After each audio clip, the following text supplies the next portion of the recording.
بسم الله الرحمن الرحيم. السلام عليكم ورحمة الله وبركاته. ازيكم عاملين ايه؟ يا رب تكونوا في احسن حال. وحشتوني جدا. النهاردة ان شاء الله معانا فيديو كده تحفيزي وبسيط كده وخفيف بإذن الله. روتين مسائي في المطبخ.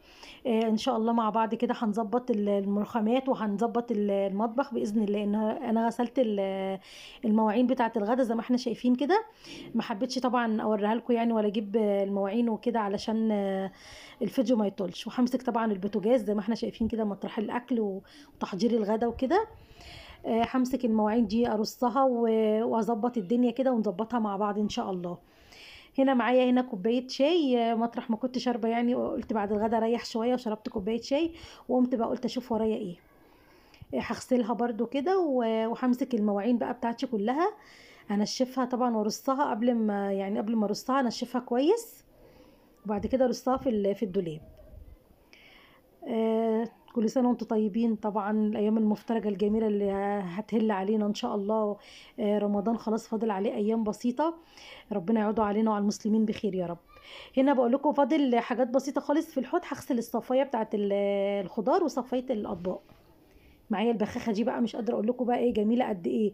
بعقم بيها الحوض والرخامات وكله. حاطة فيها شوية أوكسي وحاطة فيها شوية خل. والليفه دي برضو جميله خالص بعمل بيها الحوض بترخي جامد قوي مع السلكه البلدي. بس هنا هفتح الميه السخنه دي اخد شويه ميه كده. واحط بقى هنا عندي بقى خلطه كده عاملاها. كربوناتو على ملح ليمون واي مسحوق انت بتحبي يعني ريحته اللي هو الاوكسي او باهي. الاتنين حلوين يعني. باخد كده حبه.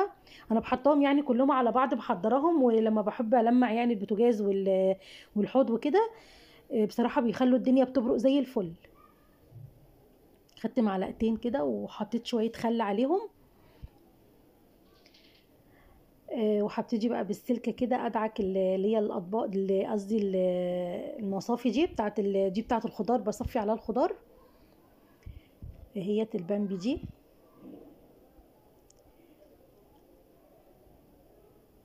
بصراحة الواحد لما بيعمل كده قبل ما ينام بيشطب المطبخ. بتقومي من النوم بقى يعني تبتدي بقى يومك التاني كده يوم نضيف كده وبتبتديه يعني على رواقه ولا يكون في حاجة ولا تقومي من النوم تلاقي أطباق ولا كوبايات في الحوض ولا حاجة. بتبقى الواحدة بصراحة بتفرق كتير والله في النفسية. بتقومي بقى انت تلاقي الدنيا منظمة كده. نفسك بتتفتح ان انت تقفي تعملي اكل ويعني وتشوفي اللي وراكي كده. لكن لما الواحد بيقوم بقى ساعات والله بتحكم الظروف. الواحد بيبقى غصب عنه بيبقى يعني مرهق او تعبان او كده. بيقوم يلاقي شوية مواعين في الحوض ولا حاجة بصراحة يعني بيتضايق. لكن كده لما بنشطب كده اول باول. اقول الحمد لله ربنا يدينا الصحة يا رب ويقوينا على اولادنا كلنا. بس كده خلاص انا فاضل لي حاجات بسيطه وابتدي بقى ايه اخش على البوتاجاز. دي الصينيه اللي بصفي عليها المطبقيه عشان المطبقيه دي مفتحه من تحت ملهاش حاجه يعني ينزل تحتها الميه وكده. خلاص كده خلصت فاضل لي الصفايه دي بقى. بمسكها بالفرشه كده بخليها زي الفل. اهي. بمسكها بالفرشه كده بدعكها كويس قوي. بجد والله ريحه النظافه في البيت مش قادره اقول لك بتبقى جميله قد ايه. وخصوصا بقى لو في مثلا تحمير فراخ قلي سمك الحاجات دي كلها بتخلي ريحه المطبخ يعني ليه ريحه كده مش حلوه يعني.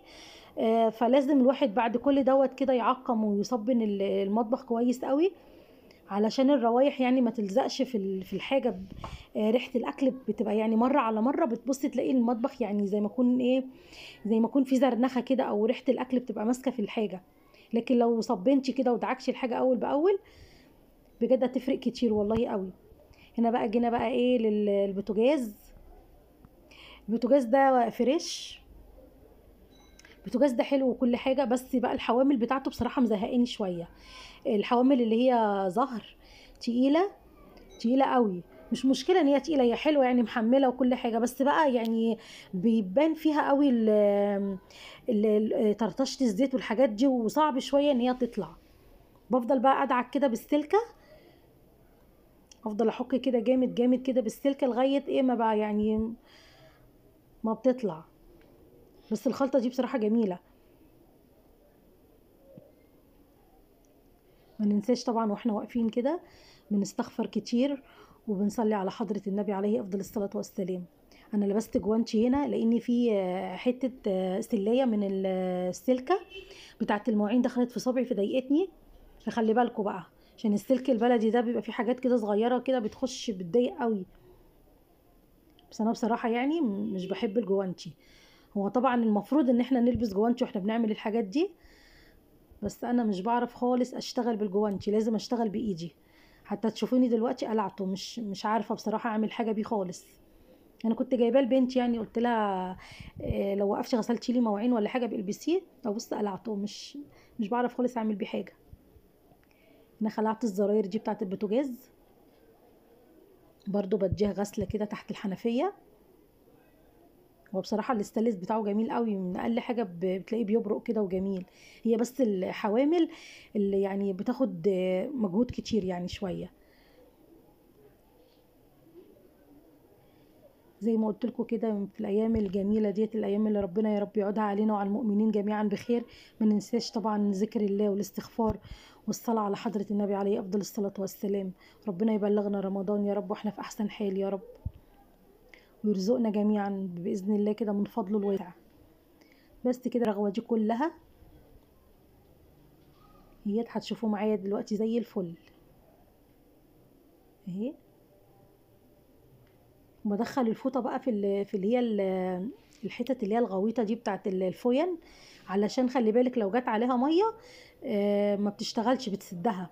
فخدي بالك ما تدخليش يعني ميه وانتي بتعملي. هو اصلا البوتاجاز يعني مش مستحب ان احنا نجيب عليه ميه. بصي خدي بالك كمان، بيبقى فيه ساعات مثلا لو حاجه فارت ولا حاجه، بيبقى يعني جوه كده في حاجات كده، فامسحيها عشان مش مره على مره كده تسد الفوين ولا حاجه. بس بقى وبديله تلميعه كده وبنشفه كويس قوي. فوطه قديمه بقى او حته قماشه جل او اي حاجه عندك، مثلا لو في فلنة قديمه ولا حاجه بتاعت الولاد اللي بتخلي البوتاجاز بيلمع يعني. زي ما احنا شايفين كده اهو، خليته زي الفل اهو. ما شاء الله خلاص نضف وبقى زي الفل. والمرايه والزراير كله ركبته بقى زي الفل بصراحه، زي حته الفضه كده. ما شاء الله. هاجي بقى هنا على الرخامه، هديها برضو تصبينه حلوه كده. الاول هديها ربخه من الازازه اللي انا عاملاها ديت. اديها دعكه كده حلوه الرخامه. بصراحه انا كل يوم بعد الغدا لازم اعمل كده. ما بعرفش انام خالص الا لما بخلي يعني الحوض نضيف. وطبعا والمواعين والكله بيتشال في مكانه. دي دعكه كده حلوه للرخامه. ولما بخش بقى خلاص بقى كده واشطب الدنيا، انا يعني معلمه اولادي يعني لو في كوبايه مثلا شربوا فيها عصير ولا حاجه، اقول لهم اشطفوها ويعني وحطوها في المطبقيه كده على جنب. وانا لما بقوم بقى من النوم ان انا بغسلها تاني، بس المهم ان هي ما تتحطش فيها بواقي عصير ولا حاجه، عشان ما تلمنيش مثلا هموش ولا تلملي حاجه.